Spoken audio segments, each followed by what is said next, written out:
been given bags to put our phones in, so it's top secret from here on out. Putting our phones in our bags.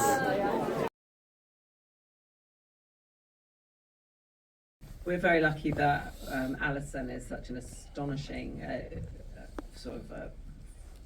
font of knowledge on this one. I mean, she really knows her stuff, and Jordan and Alison had written a script that was so thorough in its world building and so observant and honours the Dune sort of legacy that we inherited. The other great get out for us is that we're 10,000 years before Chalamet, and so they should be getting some notes from us about what they turn into, frankly. But this goes with absolute respect to Timothée Chalamet and Zendaya, who are astonishing actors, and whose work I was introduced to by my daughter, who's here tonight. And also it's very lovely for me to be the great times many ancestor of Stellan Skarsgård. Oh, that is a good link. Did you have any sort of powerful figures in mind, Emily, when you were sort of thinking about inspirations for Valia? Yes, we did. When we got cast, Olivia and I went and sat in the National Portrait Gallery in front of the portraits of Elizabeth I and all the Tudor women, the queens, who lived in a world of a police state full of intrigue, where, you know, saying the wrong thing was getting your head chopped off, and where the narrative was very, very closely controlled in a way that these women do. That's our currency, is controlling the narrative and, you know, letting people think that they're in charge, but they're not. Where your sister can love you very much, but also sign your death warrant, and where, you know, the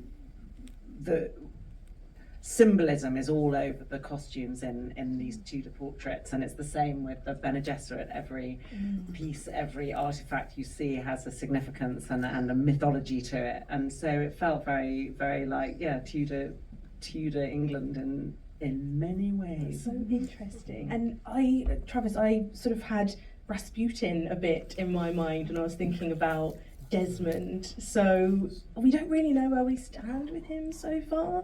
What really excited you about what you could bring to Desmond? I liked his I just don't know if he's a good guy or a bad guy. And he's obviously been hurt in the past, and he's gonna make somebody pay for the pain that was caused to him, and he's I think he'll do anything physically to somebody to hurt them and make them pain, even if it hurts himself physically and mentally. It also turns him on a bit too. So I'm probably gonna head to their yoga retreat at some stage and fuck up these witches. It's a bit disappointing that in 10,000 years' time they haven't got a bit more therapy for people like you. Or you. There are these two are, their bond as sisters is very close because they've been through. You will discover as the series go by they've had a very traumatic start in life, but they also share some very dark secrets which they have to keep, which is and then they're like bombs that start going off. Such tease. I'm also here representing the younger sisters amongst you. What it's like to have a big sister who wants to run the universe. Well, as the younger sister, what do you see kind of Tula's role as within the Bene Gesserit? And like from what we've seen, does Tula kind of align with what they stand for, or what we think they stand for?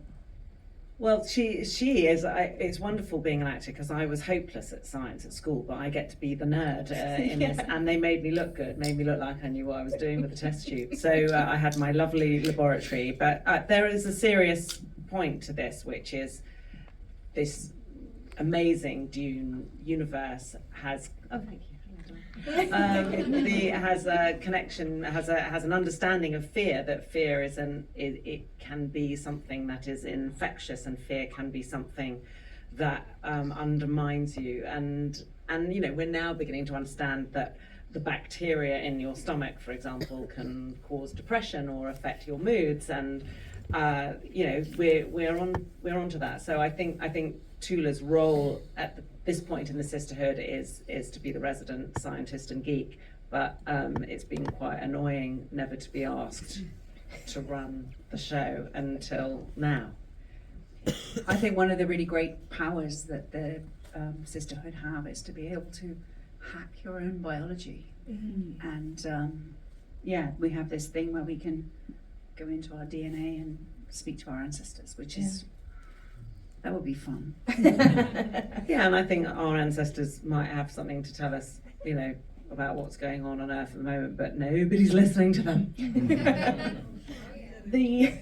We're kind of used to these really immersive worlds with the films, and the TV show is no different. I mean, the production design is stunning. We are completely taken out of our surroundings at any point. So for you, Travis, to start us off, what was it that kind of really grounded you in the Dune universe on the set? This one's different. These two are such liars and so dodgy and corrupt. You're literally bullshitting about your characters. You're horrible people. But we're so lucky. And I said this on the other Q&A. It's like, I wish the audience knew the time restraints you have on a TV show, and how much work and how many people it takes to put a show together like this. You know, we don't have all the time like the movies has and the big budgets and that. So it's a big credit to the people in Budapest and all the set designers and all that stuff. But what was the question? I'm going. Was there like one specific thing that sort of grounded you? Oh, grounded me. Yeah. Acting with these guys, I just try so hard not to embarrass myself. These guys are great, and so great to be acting with them. And the grounding stuff, I guess it just, for my character, just try to make the stakes as high as they can get, and make it mean the most it can mean to me when I'm going after. And then once you make it really important to you what you're trying to achieve, it makes it easier for me. Yeah. You know.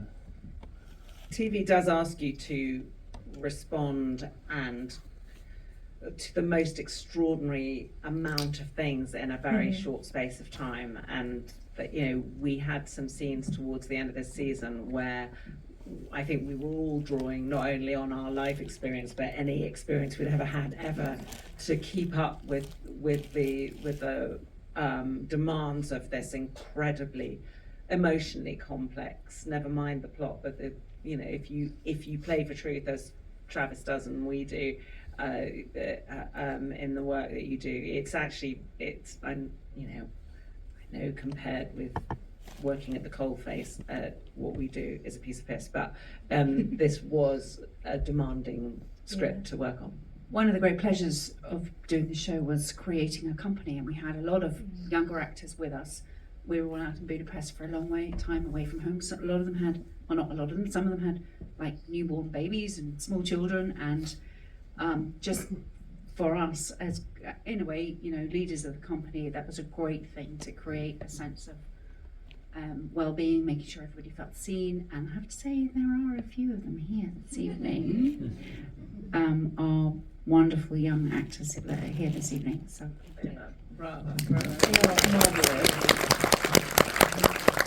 and you do make such a gorgeous kind of cohesive team as well.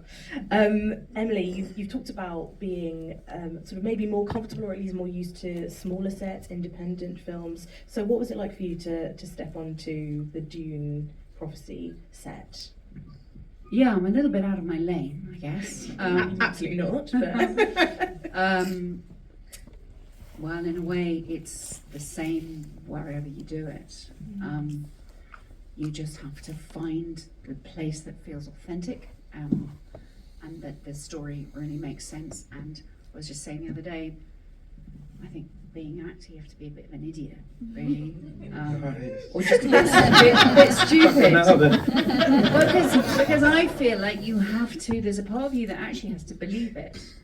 Right. You know, it's like you're a child doing make believe, and the best kids really do believe it. You know, it's like that's what it is. That's kind of the job. And in the back of your head, you're still thinking, oh God, I've got to pay the rent, I've got to, all of those things, but it's not, yeah.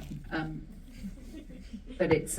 We had a scene where we've worked in theatre for years, and there was a scene that was the absolute emotional climax of the season that we shot in a place that looked really like the National Theatre car park. And It's not a glamorous place. You couldn't forget it. And I've been quite sick in the National Theatre car park, and so it was.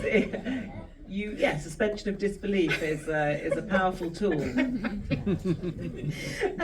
You guys have worked together. You've kind of had this long-standing relationship as well. So does that help you develop a shorthand on something like this when you're playing sisters? We haven't actually worked together. Oh, We've but known you've each other. We were both at the Royal Shakespeare Company back in the early 90s. But we haven't worked together because there just haven't been, shows of this nature with two women in their 50s leading the crowd, and here we are. So that's a very great thrill.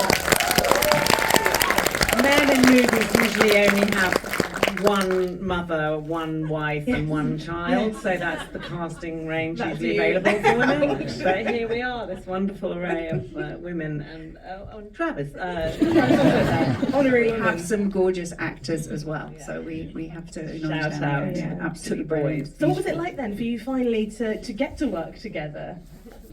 Well, in a way, I mean, we have such a shared background. We've come up through theatre, and then sort of, much to our own surprise, found ourselves doing movies in Hollywood and all of that stuff. So occasionally we'd meet in like in the Four Seasons in LA and go, oh my God, what are you doing here? Oh. Last time we'd seen each other was outside the Dirty Duck in Stratford-on-Avon. So it was, but I think the attitude is, we don't come to a set with a pre-prepared performance that we've worked out in front of the bathroom mirror, and if Emily does one thing, then I will adjust my performance to what she's given me. It's much more of a conversation and a tennis match than a competitive sport, possibly. Yeah. And Travis, he couldn't be here, but you get a lot of scenes opposite Mark Strong, so I mean he's fabulous. Yeah, no, it's great. He's so experienced. I really look forward to those scenes, and he beat me at tennis. The clue's in the title. Yeah. He's called Mr. Strong for a reason. Olivia and I both have history with Mark. He was Mr. Knightley to my Jane Fairfax, if there are any Jane Austen fans. Yeah, that's me, yeah. Jane Austen fans. He was Astrov to my Sonia in Uncle Vanya.